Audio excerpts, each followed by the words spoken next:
Now, The Hunt Palmer Show. Waiting to rise again. You're listening to The Hunt Palmer Show. Brought to you by Quirks, Cajun fried fish and shrimp on 104.5 ESPN Baton Rouge. This is the moment you've all been waiting for. Locking down the middle of the day. Live from the Mercedes-Benz of Baton Rouge studio. This is Hunt Palmer.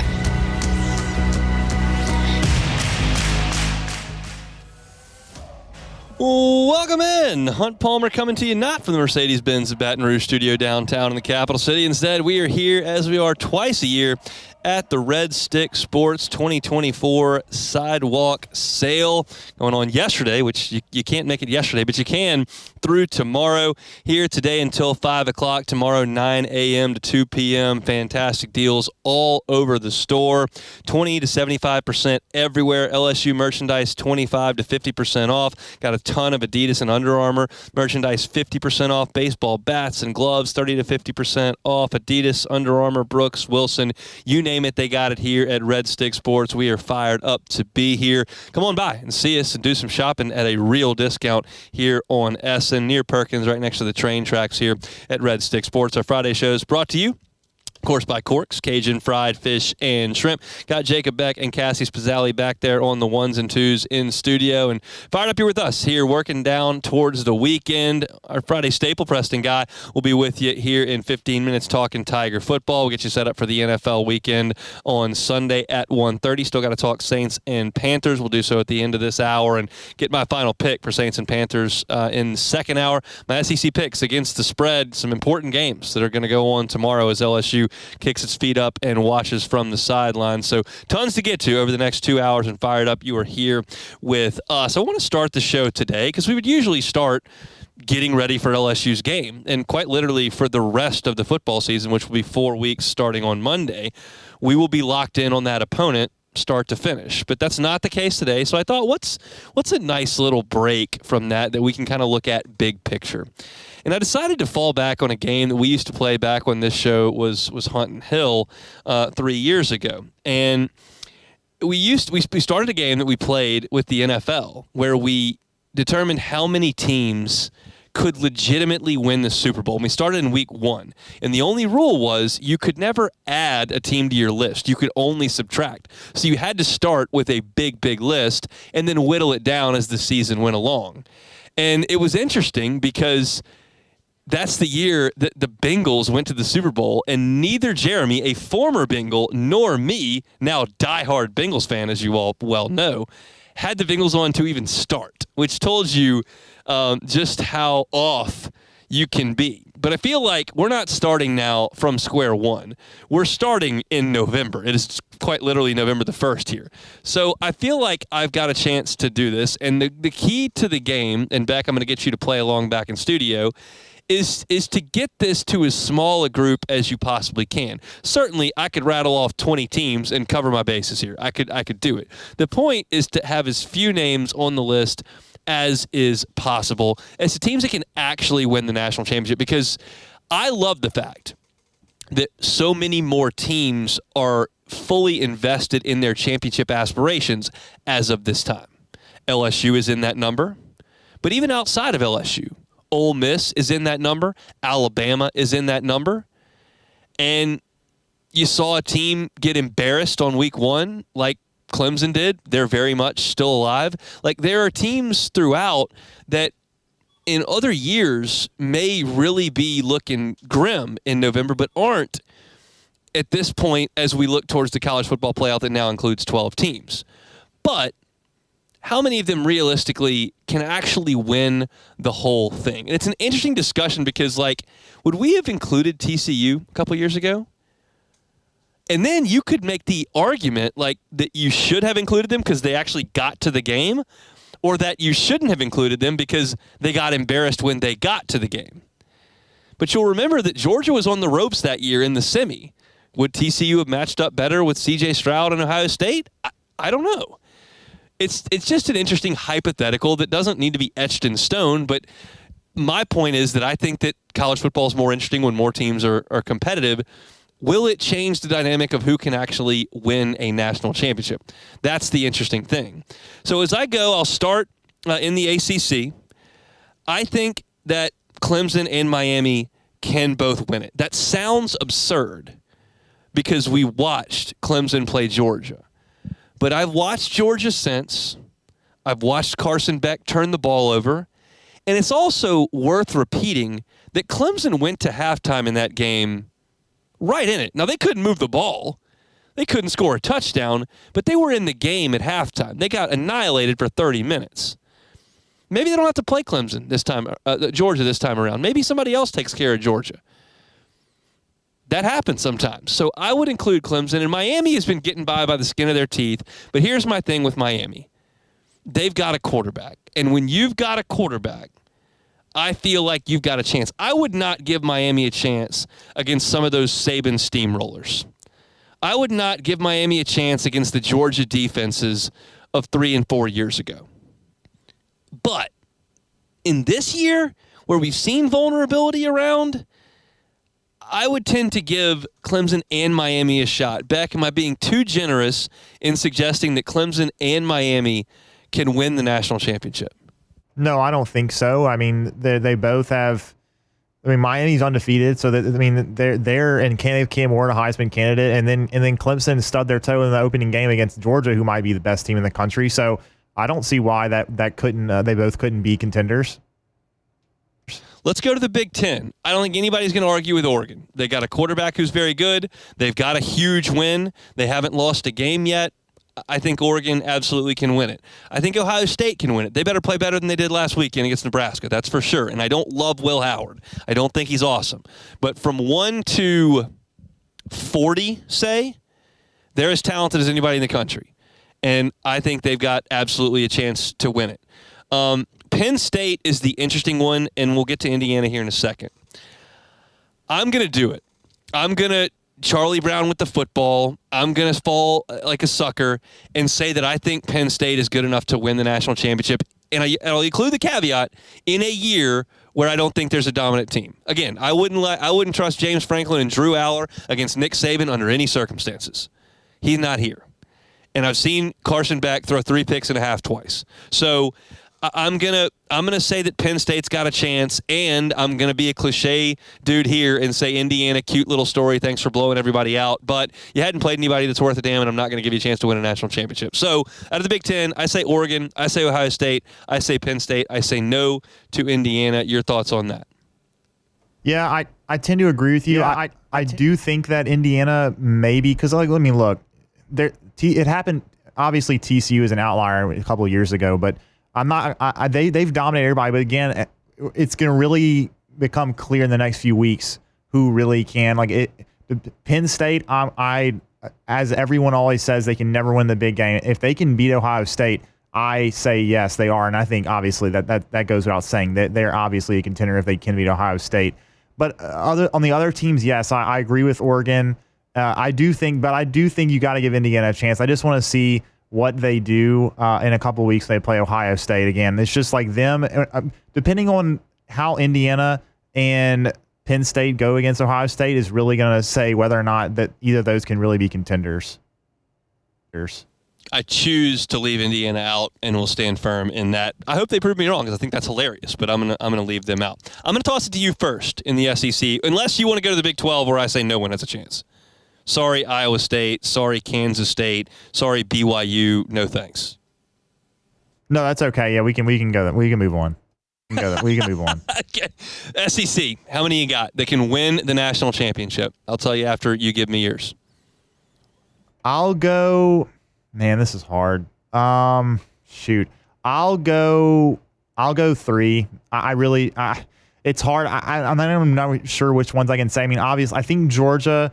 And I do think Texas, although Texas is still got to prove something because they still haven't really gotten any great wins yet. But I do think Georgia, I do think Texas, and I do think, honestly, I really do believe in Tennessee. Even with that loss, I still think Tennessee has they've got a really good sound foundation with their defense and the running game. So I'll say 3 in the SEC. That is fascinating. And I think it makes the SEC the most interesting league in the year in the country this year because I've got 4, and we see it very differently. Georgia, I think, is the best team in the country. If I had to pick a team to win the national championship right now, I would pick Georgia. They're clearly in. Texas has to play better. I'm going to leave the door open for Quinn Ewers to play better moving forward than he has off of an injury. He hasn't been good enough the last couple of weeks. Wasn't good enough at all against Georgia. Was not good enough at all against Vanderbilt last week. But I will leave the door open for him to get a little bit better. I will say Texas can make it. I'm just not ready to completely slam the door closed on Alabama. I have seen Jalen Milroe be productive and play well. Will he do that well enough to come to Tiger Stadium and win, which he has to do, and then win 4 games in a row where he doesn't just absolutely fall asleep trying to throw the ball? Do I like their chances? No, but I can't be wrong here. I can have too many. I can't have too few, and I can't completely rule Alabama out right now. And then I settled in. I did not even have Tennessee on my list. I do not trust them right now. I like their pass rush. The defense is pretty good. I don't trust their offense, especially through the air, to get anything done. I think they've got reasonable talent at wide receiver. Nico has not shown the ability to get it to those guys. I think they're going to lose to Georgia. I think it's a coin flip whether or not they get into the playoff at all. And I don't think they can win a national championship when they get in there. A&M is the one I wrestled with. And I think there are a lot of people driving around in Baton Rouge right now that are rolling their eyes. And I think there are probably a lot of people in Baton Rouge that are looking going, well, yeah, I mean, I saw that second half. That was pretty damn good. As long as they don't put Wigman out there, they're pretty salty. I'm not ready to say that Marcel Reed is ready to win a championship, but I can't say that I've watched a lot of Marcel Reed. And I'm going to watch him play tomorrow in a Hornets Nest in Columbia. I know they can run the ball because they've run it really good on just about everybody. And that defense, especially the front, is legit. Once again, I would not pick this A&M team. I don't think A&M would score 14 points on some of those Georgia defenses from 3 and 4 years ago. Like, they would be running into a brick wall. They'd have no chance. But Georgia's getting run on a little bit this year. And Ohio State hasn't been dominant. And, I think they could probably run it on Oregon. I think they might be last on this list. Maybe them, maybe Penn State, maybe Miami. But I'm not ready to slam the door on it. They've won 4 of 5 SEC games by double digits, and they straight up overwhelmed LSU for a quarter and a half last weekend. It makes me sick to have to bring this up fully, but I can't slam the door on them back. I mean, that's fair. I just don't know a quarterback for A&M. I just don't think that Marcel Reed can lead them to a national championship, and Connor Wegman certainly can. So that's my reasoning for them, and it's understandable why you don't trust Nico. I just think that their running game and the defense can carry them as far as they want to go, and maybe Nico gets a little bit better. But there's no way I'm going to trust Marcel Reed or Connor Wegman to get them to a national championship, which is a fair counterpoint to Tennessee as well. So that gives me 9 teams I think can do it. It's Oregon, Ohio State, Penn State, Clemson, Miami, Georgia, Texas, Bama, and A&M. Do we think that 9 is fewer than usual on November the 1st? I wouldn't say that. I wouldn't say that. I think 9 is probably close, or if not, maybe a little bit more than usual, honestly. Yeah, that's what I mean. Is it more than usual? I think at this point we usually have it boiled down to 4. Yeah, I would say so.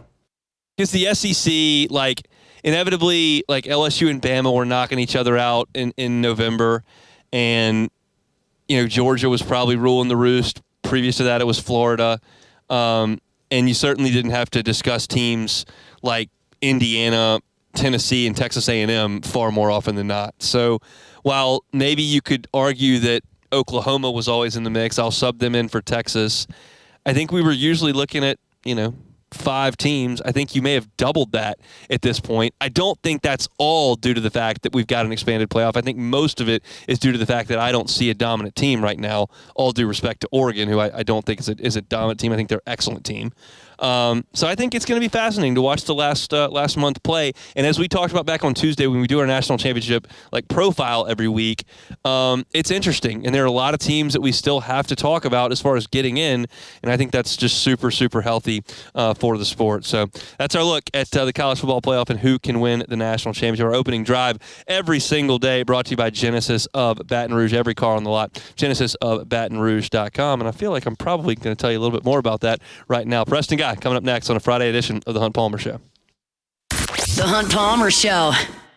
Genesis of Baton Rouge. When you think Genesis of Baton Rouge, you should think luxury. When you think luxury, you don't have to think expensive or something I'll never be in. put it on your list. Give it a look. It doesn't cost you a cent to go check out their facility, which is, by the way, magnificent right there, Airline and Piku. You can start the process online by checking out the entire line of Genesis vehicles at genesisofbatonrouge.com. Then go by and see them. Chat with one of their brand ambassadors. Enjoy the ambiance and the awesome environment that is their showroom. And then see the wonderful line of vehicles that they've got. They've got sedans for you. They've got SUVs for you. No matter where you are in your life or what your situation is, there is a Genesis model for you. They're incredibly safe. Incredibly safe.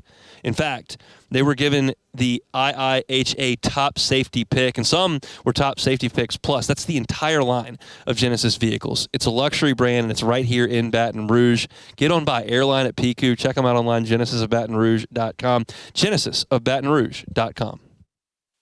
You're listening to The Hunt Palmer Show, brought to you by Quirks, Cajun fried fish and shrimp.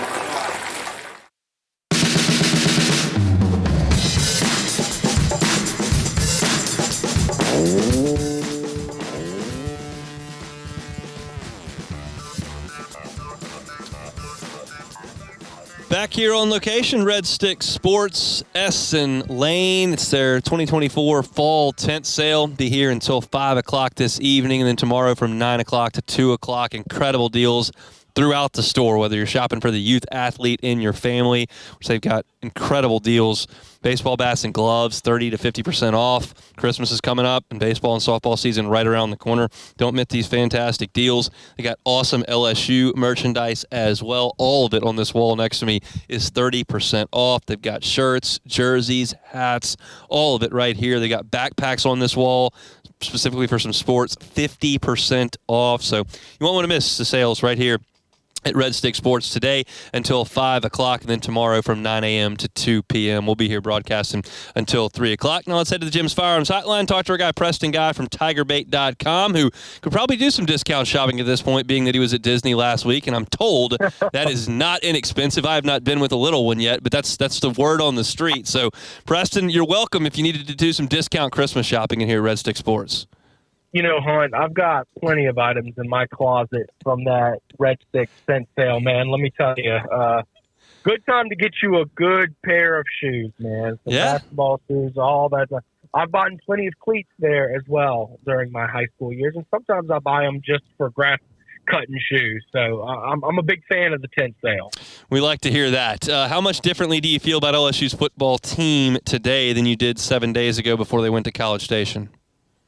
Yeah, I really felt this defense had turned the corner, and, you know, Blake Baker was doing a good job, you know, getting them out there ready to play. And for about 32 minutes of football, I felt very good about that. Then they plugged in Marshall Reed, and all of a sudden I have some serious questions about this defensive coaching staff and their ability to predict what kind of offense they're going to see. It's not like Marshall Reed hadn't played all year. You know, they probably should have been able to watch his film and seen that, you know, Connor Wegman was a guy who came into the game, 3 touchdowns, 4 picks. They probably should have had a feeling that he was on a tight rope and prepared for both quarterbacks, but they didn't. So I think that that's a major element of mine that changes. I also question this defense's ability to stop a runner, which we'll see in about 8 days' time. If they can adapt with preparation for a runner, because I think we all expect Jalen Milroe is going to, you know, he's going to use his legs, right? So I'd say mostly that's what changed. The offensive struggles, those are a lot of things that reared their ugly head up. We had seen a lot of signs of those struggles, right? And just in the second half, they all came at the same time. You know, we've seen times where they haven't been able to run the ball well.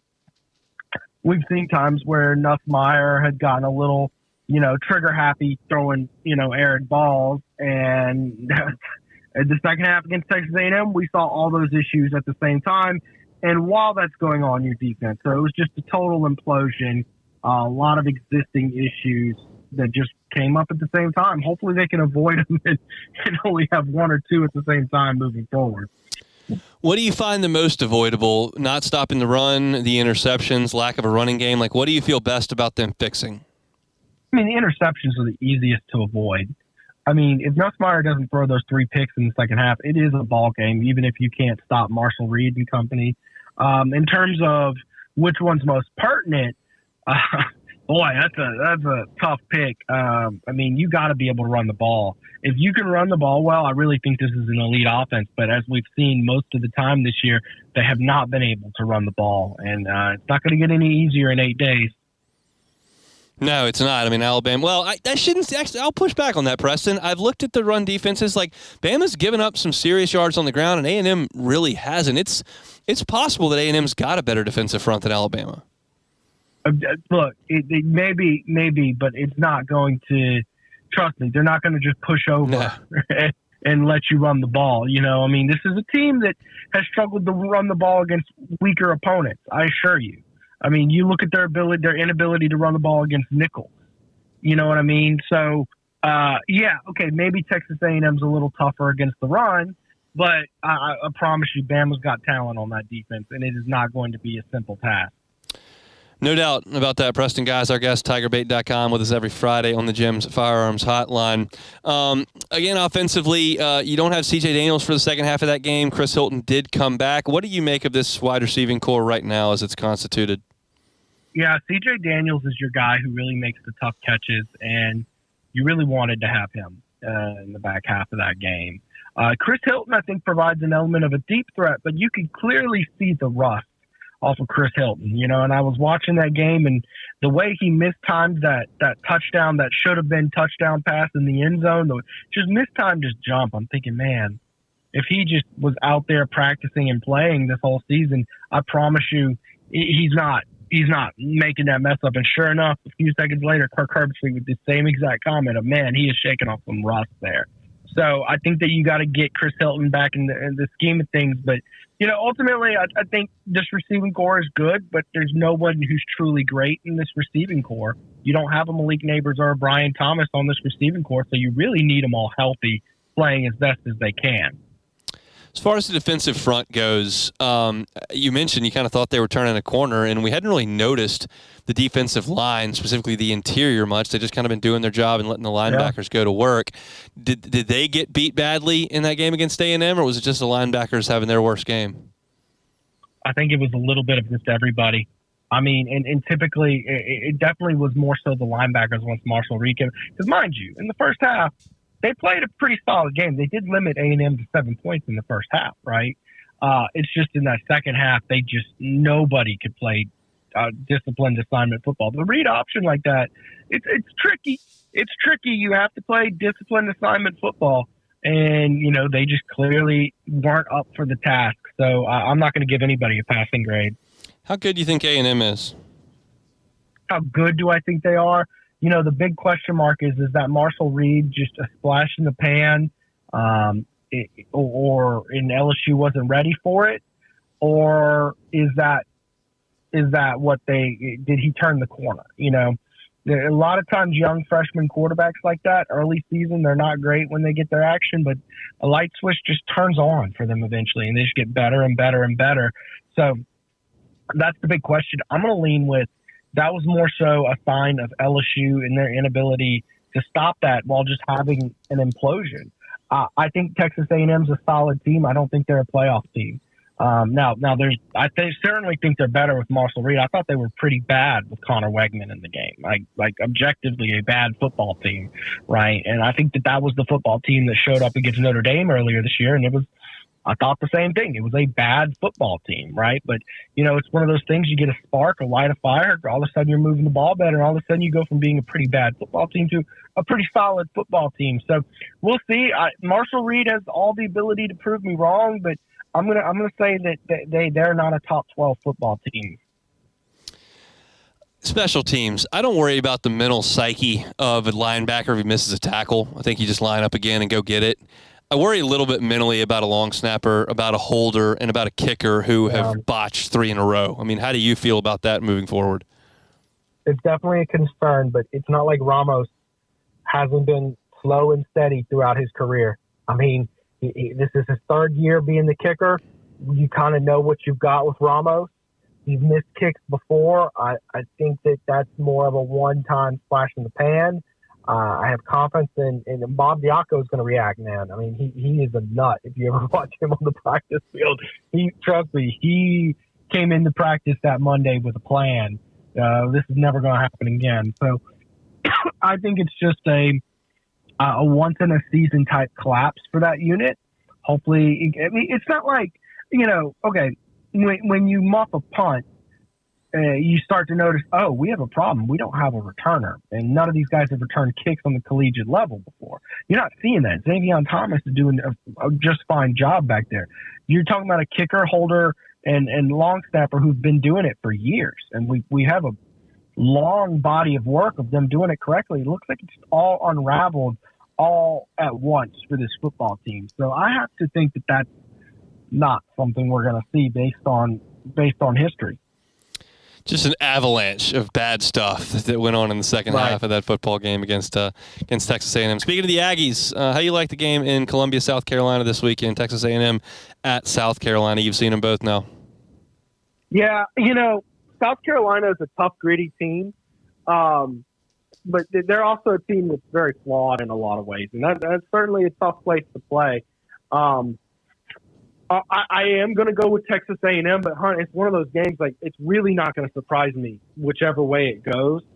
I know Lenore Sellers has his limitations as a passer, but Marshall Reed is also, a mostly unknown quantity how good he's going to be moving forward. We saw him start a few games, but he wasn't playing the way he played against LSU in those games, and he only threw 2 passes in the second half against LSU. So I think Texas A&M has the more talented roster, and I'm going to go with them. But, look, not shocked. I think it'll be a close game.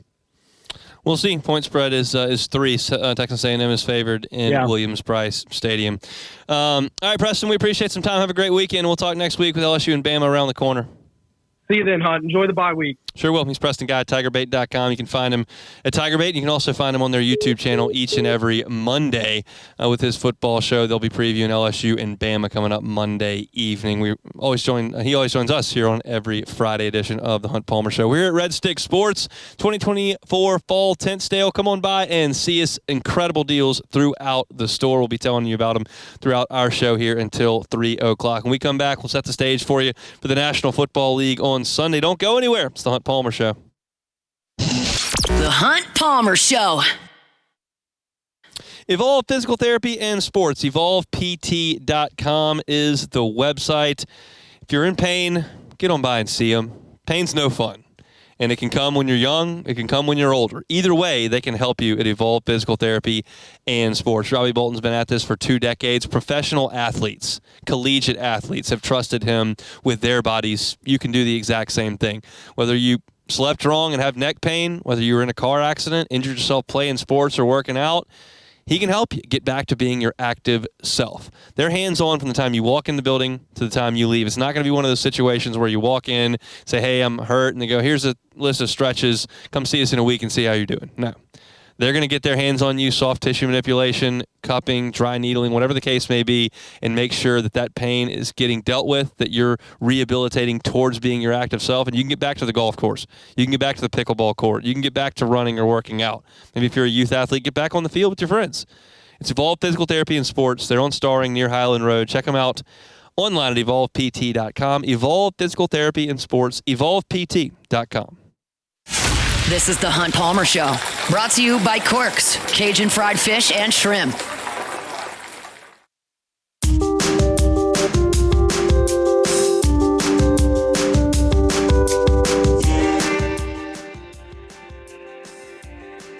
Back here at Red Stick Sports, we're brought to you by Corks Cajun Fried Fish and Shrimp, as we are every single Friday. Get on by and grab the big haul. I did so last Friday for a crew there at ESPN Baton Rouge. Comes with 10 pieces of crispy fried catfish, 30 jumbo Gulf shrimp, 16 ounces of coleslaw, a large box of fries, 8 hush puppies, 5 honey butter rolls. Comes in at under $55. And I'll tell you, I ate lunch and had seconds. T-Bob ate lunch. Cassie ate lunch. Beck ate lunch. Musso ate lunch. That's 5 people right there. One of them played SEC football, so I think it's safe to say that can feed 5-6 people easily. If you got a Hester-sized family, that'll do the trick. If you got a group of kiddos coming over to play on the weekend, the big hall can be fantastic as well. Certainly, they can handle your tailgates. Corks loves to do some catering. They can do bigger quantities in the big hall, but they can certainly handle your family of 5 or 6. Just a quick trip through the drive-through there on Government between Foster and Jefferson. CorksFishandShrimp.com is where you can find the full menu. Corks, Cajun fried fish and shrimp. They bring you our Friday shows each and every week. All right, time to set you up for Sunday in the National Football League. Beck, let's rock and roll. All right, the bye week starts. Pittsburgh and San Francisco will not be in action this week, so we'll cross them off the card. We start in Tier 4. Good news.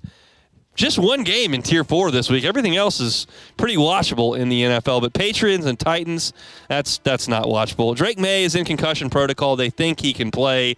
The Titans haven't won a home game yet. In fact, the Titans are just one of the worst teams in the NFL. They have lost their last 2 games 86-24. I thought getting rid of Mike Vrabel was the answer. Maybe it is. It just doesn't look that way right now, and the Patriots just stink on ice. So that's the only Tier 4 game of the weekend. Only 4 games in Tier 3. The rest, I think, are pretty good. The Ravens are at the Bengals. You know, Joe Burrow's QBR leads the NFL right now, but he's thrown for under 250 yards in 3 straight games. Antonio Pierce may not win a lot of games. He does cover, though. 12-5 against the number for Antonio Pierce as the head coach of the Raiders. That's the best ever for any coach with 10 games under his belt. Maybe you bet the Raiders in Cincy this weekend. The Chargers are at the Browns. Jameis last week, 334 yards, 3 touchdowns, and no picks. Pretty good, Jameis. Can he have an encore in Cleveland? We'll see. The Chargers pretty good on defense. They lead the NFL in scoring defense. I got a feeling Jameis probably throws it to the wrong team once or twice in the game on Sunday. Washington is at New York. Jaden versus Malik. How about that for the Tiger fans? Both are going to play. We know Jaden's been dealing with that injury that allowed him to play, but was limited last week in the Hail Mary game. Malik's been dealing with the concussion. Both guys will be out there. The Giants are bad. They're 0-4 at home. They have not been 0-5 at home since 1974. I'm kind of hoping they are. No offense, Malik, but I'm liking the way Jaden's got the Commanders rolling. Jaguars are at Philly. That's our last game in Tier 3. Jaguars are on pace for the second worst scoring and total defensive season in their franchise's history. Jalen Hurts has found his roots the last couple of weeks. He's got 5 rushing touchdowns in the last 2 games. That's the most for a quarterback since 1951. 5 rushing touchdowns in 2 games. All right, Tier 2. We got a lot of action in Tier 2. Good football coming up on Sunday. The Cowboys are at Atlanta. Dallas the last 3 years has gone exactly 12-5.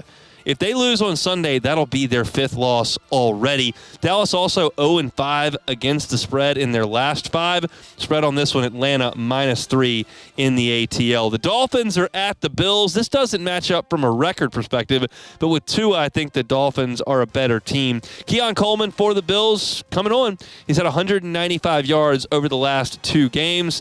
Tua, as a 6+ point underdog, in his career, 4-0-1 against the spread. That is exactly what the number is this week. Buffalo -6. Broncos are at the Ravens. Now, the Broncos have a good record. They're 5-3. So are the Ravens. It looks really good on paper. But how good are the Broncos? Here are their wins. The Jets, who aren't any good. The Saints, who aren't any good. The Raiders, who aren't any good. They all started 2-6. And they also beat Carolina. I think we know about Carolina at this point. So the Ravens, I think, are significantly better. That's why in a game where they're both 5-3, the Ravens are a 9.5-point favorite in Baltimore. The Bears are at the Cardinals. The Cardinals have won 2 in a row, which is not a big deal for most franchises, but it's the first time they've won 2 in a row since 2021. That is brutal. Kyler Murray, 10-16 all-time against the spread as a favorite. They are a favorite in this one. Generally speaking, you fade Kyler there. The Rams are at the Seahawks. It's probably a Tier 3 game. I put it in Tier 2 because it's a division matchup. It's 3-3 versus 4-4. Look, Seattle's 29th in rush offense. The Rams are 29th in rush defense. It's not a game that's star-studded. These are 500 clubs with bad teams, but it's a division game, so I'll give it a little bit of love. The Colts are at the Vikings. It's Joe Flacco season for Indianapolis. Speaking of the other side, Sam Darnold throws to Justin Jefferson 35% of the time. That is the second highest number through 7 games in the last 10 years. Darnold knows he's got a pretty good one. He forces the ball in there a lot. Bucks are at the Chiefs. That's Sunday Night Football, and it's going to be a good one. Still, though, for Tampa, no Mike Evans, no Godwin. That's trouble on the outside. The Bucs defense not been great, allowing 26.6 points per game and 387 yards per game. In terms of points, that's 28th in the league. In terms of yards, 30th in the league. That's why the Chiefs at home are an 8.5-point favorite. I kind of like the Bucs to sneak under that line at this point. And last one, Tier 1, best game of the weekend, only game in Tier 1. The Lions are at the Packers. The NFC North is really fun this year.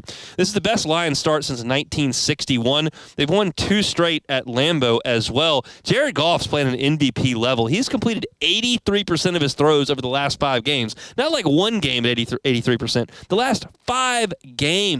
Saints, look at that. Hire Ben Johnson. If you can do it with Jared Goff, seems like a good investment. That's my look at the National Football League for Sunday. Beck, how do you like that slate of National Football League games? Yeah, I think it's solid. I do think that the I have to say it, Hunt. The Bengals. I know you say they're dead, but this is a must-win game for them. I'm gonna say it's a must-win game. With the Raiders, they got to go to Baltimore next week, and that's going to be a tough one. And the schedule kind of evens out a little bit after that. But this one they got to get it at home against the Raiders. They're just not that fun to watch this year. Joe is statistically, in terms of the analytics, been good. In terms of the actual stats and yardage, not been good. Their defense isn't as good, and they're not winning games. I mean, I guess this whole season feels different for the Bengals if they just get 10 more yards in that Ravens game and kick the field goal to win it. You realize that they've played the Chiefs and the Ravens, who are 2 of the best teams in the AFC, if not the 2 best teams in the AFC, respect due to the Bills. They played them to the wire. They lost. So it's a razor's edge, but that's the case in every NFL team and in most NFL games that don't involve the Panthers. They get pretty tight. And so I'm not as encouraged as I have been in the past. I know that the Bengals have made a habit in the Zach Taylor, Joe Burrow era of playing November and December excellently and setting themselves up, but this just doesn't feel the same to me. Yeah, that's fair. But I just think that they can turn it around. The defense just has to get a little bit better because the offense is going to be there. Joe Burrow, like you said, he's having a good season. Even statistically, I would say he's still doing pretty well. But if the defense can just pick up a little bit of the slack and they can nick a few of those tough games they still have left, the schedule is manageable. I still think they can get a wild card. I really do. Do you think the Cowboys can beat the Falcons? I'm going somewhere with this. I do. If the Cowboys go to Atlanta and win and the Bucs lose to the Chiefs, we talked about this earlier, but that sits here and forces us to try to crack the door open for the Saints to be a relevant conversation. It does. No? 5-4 and Tampa goes to 4-5 and the Saints are all of a sudden 3-6. You've got Atlanta left on the schedule in your building. It's just, I can't force myself to do it. Not yet, anyways. I just can't. Unfortunately, I am going to have to break down Saints and Panthers in this final segment to close out hour number 1, so we'll do that coming up next. The Hunt Palmer Show. Video Security Solutions, AVSSLA.com is the website. Whole home audio, they got you covered. TV installation, they got you covered. Video surveillance at your home or your business, they've got you covered. Audio Video Security Solutions is the only service that the Palmer family uses. They've gone all over our house. They hung all of our televisions. They put all of our sound systems in. They've handled our security. And one of the things that I tell you about every day, but I mean it, and that's why I reinforce it every single day, the customer service is so excellent because they're local. I know that I can get Mitchell on the phone. I know that he can be at my house within 48 hours. That's just been a fantastic perk for us working with Audio Video Security Solutions. He is tireless. He is knowledgeable because he's working with me and my wife who don't know anything about anything. And he makes everything simple enough for us. And it's just been fantastic to work with him since we moved into our new home. So if you're looking for whole home audio, surround sound, outdoor audio, if you're looking for a television setup, a new home entertainment setup, or you're trying to get your security system taken care of, Audio Video Security Solutions should be your only call. This is Mitchell's cell phone, 225-439-7920. I've got it saved. My wife's got it saved. We understand where to go when we got an issue at our house, which doesn't happen very often, but when it does, he's Johnny on the spot. It's Audio Video Security Solutions, avssla.com, avssla.com. You're listening to The Hunt Palmer Show, brought to you by Quirks, Cajun fried fish and shrimp.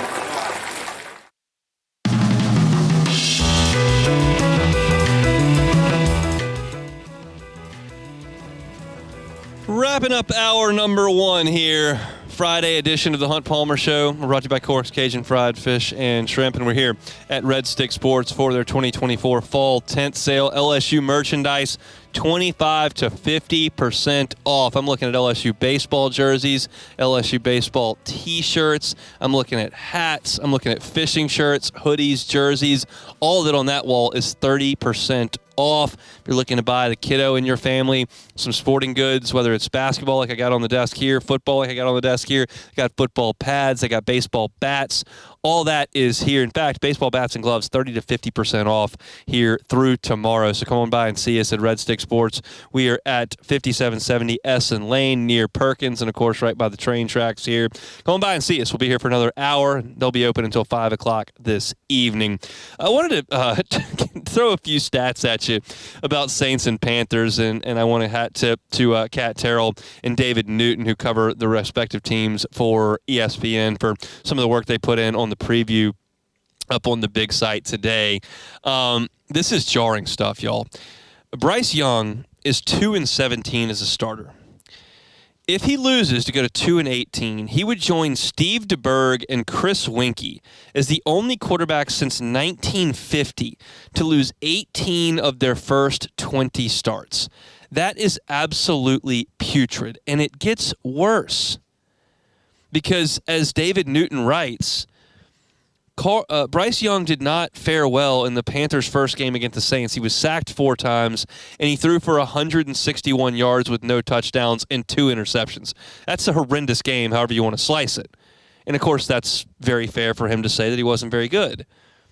The next sentence is what blows me away. I just told you that Bryce Young is threatening to become among the worst starters through 20 games in 74 years. And David Newton writes, but Carolina's biggest problem is defense. How bad can the defense be?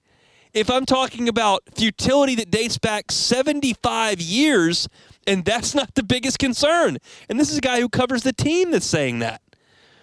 Derek Carr in the Week 1 game against Carolina had 3 passing touchdowns. The Saints ran for 180 yards, and that Carolina defense was actually pretty healthy. This Carolina defense is a shell of itself. They have almost nobody left. The Panthers have lost several key defenders, he writes, and have given up an NFL worst 154.6 rushing yards per game. Yesterday on the show, I told you I didn't know if Carolina was the best team that could be on the Saints schedule or the worst team that could be on the Saints schedule. Because as I said yesterday, I said it's a must-win. They have to win the game. If you lose to this disaster of an organization, the worst organization in the NFL, the worst team in the NFL, if you lose to this team, you cannot recover. And having that on the table feels dangerous. However, 24 hours later, as I've had a chance to really assess it, and I've had a chance to go ahead and think about what my pick's going to be, and we'll make that coming up in 30 minutes. I think it's the only team the Saints can play right now because you're trying to get healthier, you're trying to get your quarterback back, you're trying to spark something. More so, you're trying to stop the bleeding. And this is the only team you can feel great about stopping the bleeding. I realize that the Tennessee Titans have as bad a record as the Panthers. They've also got one of the better defenses in the NFL. They just can't play quarterback. And Pollard's actually been decent for the Titans. I know that because he's on my fantasy team, and he actually runs for some yards. The Titans stink, but they're functional. Carolina's not functional. When I can rattle off the futility that Bryce Young has been immersed in for a year and a half, and then the guy who covers the team says, but the defense is worse than that, they don't have a strength. Sure, I wish it was in the dome, but maybe getting away from the boo birds and people with the bags on their head and the disaster that is that energy around the fan base right now will be a good thing for them. These are pros. They're going to play hard. They're going to prepare. You know you're going to get Dennis Allen's best shot, and you can roll your eyes and say, oh, that guy stinks. They got to fire him. I don't care if we get his best shot or not. And I'm not going to tell you that's the wrong way to feel, but I'm just telling you that he's going to work really hard because he knows that his head coaching future is on the line over the next month. If he doesn't get this figured out in a hurry over the next month, he will never be a head coach in the NFL again. He's reached the pinnacle of the sport as far as the profession twice. He failed miserably in a terrible organization a couple of years ago, and he's failing miserably right now in an organization that I used to think was really good that now I have my sincere doubts about. But this is a get-right spot for the Saints. You're a 7-point favorite on the road, having lost 6 games in a row. That is almost impossible. It is almost impossible in this league to lose 6 games in a row and be a 7-point favorite on the road. That's how bad Carolina is. So as I continue to look at it, I continue to evaluate the game, and I think about the matchups, I think about what we saw in week 1, and I think about my pick for this game, I would strongly consider that this is the only team that the Saints could, in fact, play. And so they will, and we'll see it on CBS coming up at noon. My pick for Saints and Panthers coming up at the bottom of the hour. We're going to get to my SEC picks against the spread coming up here in 5 minutes. If you missed any of the first hour, you can catch it on demand, 1045ESPN.com's on-demand tab, Apple Podcasts, Spotify, Google, wherever you find your sound. You can always find us. Search Hunt Palmer Show, like, subscribe, rate, and review. You can always find us on YouTube as well. My Saints coverage, Hunt on Saints LSU, Hunt on LSU.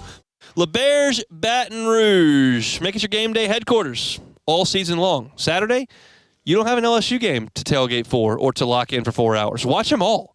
Go to ESPN Bet inside LeBear's Sportsbook and watch all the games. Play some blackjack, wager, get some of their great food, fantastic drink specials. It's an awesome place to watch games.